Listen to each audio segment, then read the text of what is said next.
Bienvenidos una vez más a Monster News. Acordate que es el canal más raro y avanzado de YouTube. Bueno, hoy cambiamos de formato, estamos modo vacaciones, estoy acá en un retiro espiritual unos días, pero Monster News tenía que seguir. Hoy tenemos poquitas cosas, pero interesantes y polémicas. Gráficas de AMD, ya nos van a anunciar la 7800 XT y 7700 XT. Tenemos una nueva consola, más o menos, no es para tirar cohetes, pero hay una nueva. Polémicas entre Linux y Gamer Nexus, además del Battery Gate de iPhone. Y por supuesto mucho más. Empezamos. Este vídeo y prácticamente todo lo que hago está patrocinado por GVG Mall. GVGMall.com es una web donde podés encontrar claves de juegos, programas tipo Office o programas como el Windows. En mi caso vamos a comprar la clave OEM del Windows 10 Pro y utilizando el código de descuento MONSTER podés tener hasta un 25% de descuento. Además estas claves, no te olvides que son 100% legales, no vas a tener ningún problema. Una vez que compramos la clave, acá tenemos el número de pedido y la clave. Copiamos la clave, vamos a inicio, configuración, agregamos la clave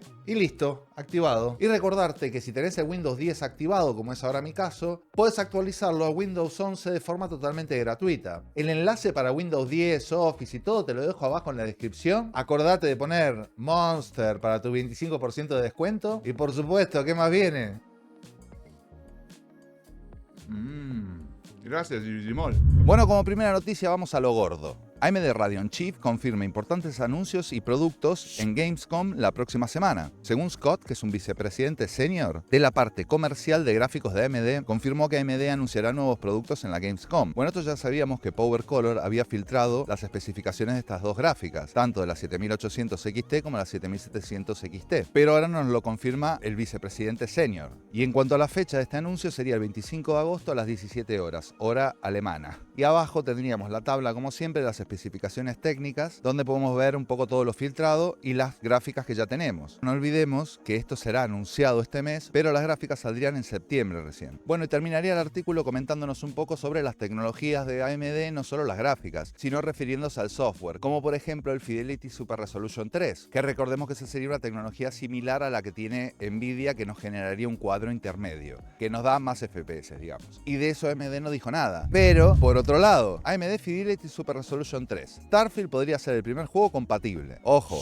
ya tenemos el primer juego que podría ser compatible con esta tecnología. Quiere decir que igual sí la anuncian en la Gamescom, pero para eso falta poco, el 25. Bueno, por otro lado, consola portátil, otra nueva. La consola portátil Odin 2 tendrá un precio muy competitivo. Esto hay que aclarar unas cosas. Primero, que el precio sí va a ser bastante competitivo, porque como nos comenta el artículo, la Odin, la 1 original, costaba unos $240 como precio base, pero la Odin 2 tendría un precio de $299. Que claro, comparándola con, por ejemplo, la Steam Deck, es competitivo. Pero ¿qué pasa? Esto es un dispositivo Android.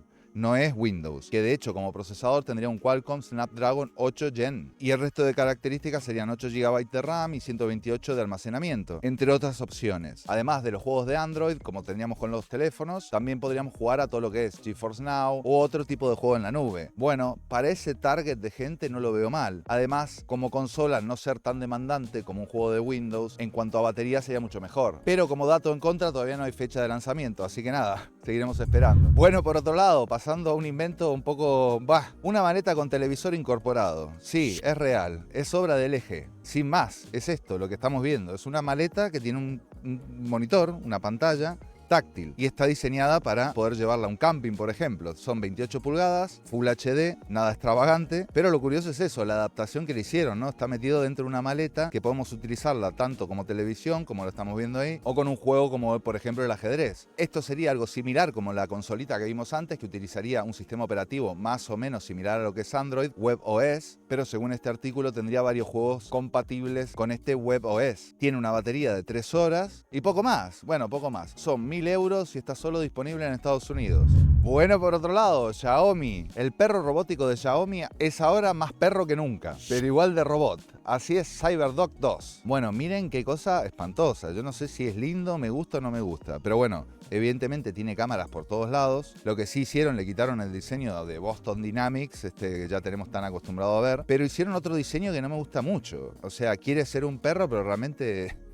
No parece un perro. Y bueno, según nos cuenta el artículo, han mejorado el peso en un 40%, además de las aptitudes de perro, como el movimiento, incluso puede simular ir a comer comida o beber agua. Según Xiaomi, se han duplicado el número de sensores, pero además han entrenado una base de datos con información de más de 30.000 perros simulados por inteligencia artificial. Además, siguiendo con el hardware, tendríamos cámaras RGB, una cámara interactiva con apoyo de inteligencia artificial, sensor LiDAR, cámaras de profundidad, sensores ultra gran angular, sensores de fuerza, micrófonos, etc. Una barbaridad. A mí en la parte estética realmente no me gusta mucho, en la parte de movimiento me parece un poco raro, pero sí es interesante ver cómo funciona toda esa sensorería junta. Es bastante similar en sensorería a las Vision Pro de Apple, pero como en las otras cosas que vimos, probablemente no se espera que esto llegue a Europa y el precio sería de unos 1.600 euros. No sé, ¿vos te lo comprarías? ¿Te gustaría cambiar a tu perro o cuando se muera tu perro comprarte esto? Bueno, por otra parte, nuestro youtuber polémico de la semana con la primera noticia. Un youtuber demuestra lo que ocurre cuando conecta 112 dispositivos USB a un PC y se queda muy cerca del límite establecido. Bueno, esto sería un experimento que hizo Linus Tech Tips conectando más de 100 dispositivos a su ordenador. Para ello puso una placa base especial utilizada para criptomoneda donde nos permite ampliar todos los puertos USB, porque en teoría un PC podría ser capaz de soportar hasta 127 dispositivos USB simultáneos. Y claro, no olvidemos que cada señal USB, cada frecuencia de señal USB tiene que ser procesada. Esto sería gestionado por un procesador o coprocesador. Por ejemplo, si ponemos una plaqueta de expansión USB que tiene 4 USB, esa plaquetita tendría un coprocesador para gestionar todas las entradas y salidas y no tener pérdida de información. Pero claro, cuando ya conectas más de 100 dispositivos de forma simultánea, el PC empieza a petar, como se ve. Y según Linus, en el PC que armó Linus, el número ese fue 113. Ahí ya lo que era el ratón, por ejemplo, el puntero, no funcionaba bien, daba saltos en pantalla, bueno, no podía mantener el rendimiento de forma simultánea. Así que eso como curiosidad, bueno, ya tenemos el número que son 113 USB por lo menos en el PC de Linus. Pero Linus fue noticia por otra cosa, las recientes críticas de Linus Tech Tips explicadas. Bueno, la polémica con Linus empezó cuando sacaron un vídeo sobre una refrigeración líquida, más en concreto en una refrigeración líquida prototipo que refrigeraba tanto GPU con CPU. La empresa encargada de fabricar este prototipo era Vigil Labs y claro, era un prototipo de $841, pero aparte era un prototipo que estaba diseñado para la 3090 Ti. El fabricante le había dicho a Linus que no estaba seguro cómo iba a funcionar con una 4090 y Linus no tenía una 3090 Ti, entonces la probó con una 4090 y los resultados aparentemente fueron malos. Todo esto está en el canal de Linus. Y claro, aparentemente la supuesta review se dice que por más que enfríe un poco mejor que cualquier otro disipador, no es nada recomendable comprar ese bloque por $850, que es lo que salía, y que esperaría que esta gente fabricase un producto comercial. Y bueno, y aparentemente ahí quedó la cosa. Pero después, Gamer Nexus publicó un vídeo criticando a Linus. En ello lo critica la forma de hacer las pruebas, la poca rigurosidad, y resumiéndote más o menos que son 40 minutos de vídeo, viene a decir que Linus hace más cantidad y menos calidad, y que hay muchos errores que está cometiendo, dio errores, bueno, había errores de reviews, por ejemplo, de gráfica, que ya vimos en su día cuando hicimos una review y repasamos los benchmarks de Linus, y habían errores que eran de bulto, otros errores que podían provocar desinformación, la lógica de algunas tecnologías un poco equivocadas, y bueno, errores. Y Gamer Nexus cree que en algunos casos esos errores son por la cantidad de vídeos que está produciendo, y en otros casos cree que son malintencionados. Y ponía algunos ejemplos como que eran con colaboradores de marca, obviando ciertos aspectos, comparando otros. Bueno,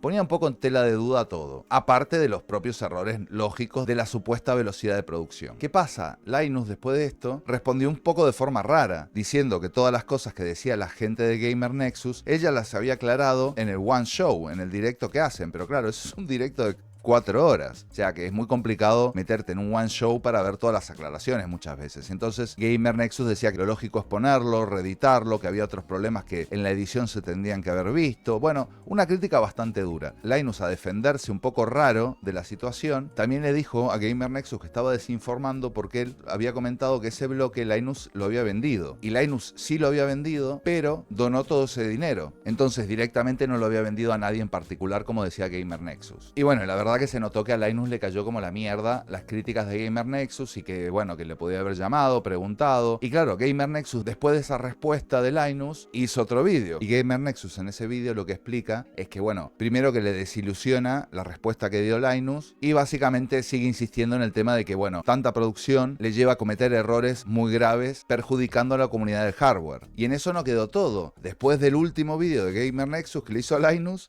volvió a sacar otro vídeo, que sale él en la miniatura y todo el resto hablando realmente. Habla la mujer, habla el CEO, etc. Llegando a la conclusión que sí, que se van a tomar un tiempo, van a reordenar, van a ver un poco toda la estructura del canal, para no permitirse hacer estos errores más. Haciendo un poco de mea culpa, sobre todo en la parte técnica, porque después se descubrió que habían técnicos de Linus llamando a los técnicos de Gamer Nexus preguntándole cómo hacer las pruebas, la metodología de las pruebas. Y claro, si vos sos un hardware reviewer, se supone que si te contratan para eso tenés que saberlo. Pero bueno, en fin, ahí quedó la cosa. Linus tiene colgado el último vídeo y veremos con qué vuelve. Y la segunda polémica de la semana. Apple comienza a indemnizar a millones de usuarios afectados por el Battery Gate. Los pagos ponen fin a la demanda de $500 millones en la que encontró Apple culpable de ralentizar a propósito los iPhone viejos. Apple ha comenzado a pagar $65 a los más de 2 millones de usuarios afectados por el denominado Battery Gate, y como indica el artículo, el comienzo de estos pagos pone fin a este caso judicial que lleva más de 5 años. Y cualquiera que haya tenido un iPhone en los últimos años puede constatar esto. A través de una actualización, Apple reducía la velocidad de sus iPhones. Y claro, según la compañía, decía que era para proteger al aparato de una sobrecarga y justificaba por eso unos apagones antes de que se agote la batería. Yo de este tema escuché muchas historias, más en concreto se la escuché a Marques Brownlee, que iPhone reducía la frecuencia del procesador para compensar el desgaste que tenía de batería en los móviles viejos. Pero claro, no es que solo se desgastaba, sino que se apagaba incluso al 30%. Apple no quiere problemas y dijo, toma 500 millones, así se solucionan los problemas. Pero bueno, claro, a cada usuario le da $65. Yo no sé hasta qué punto esto compensa nada, ¿no? Y sin más, que me incinero acá al sol. Espero que te haya gustado este formato de verano y acordate, no es libre quien no puede controlarse a sí mismo.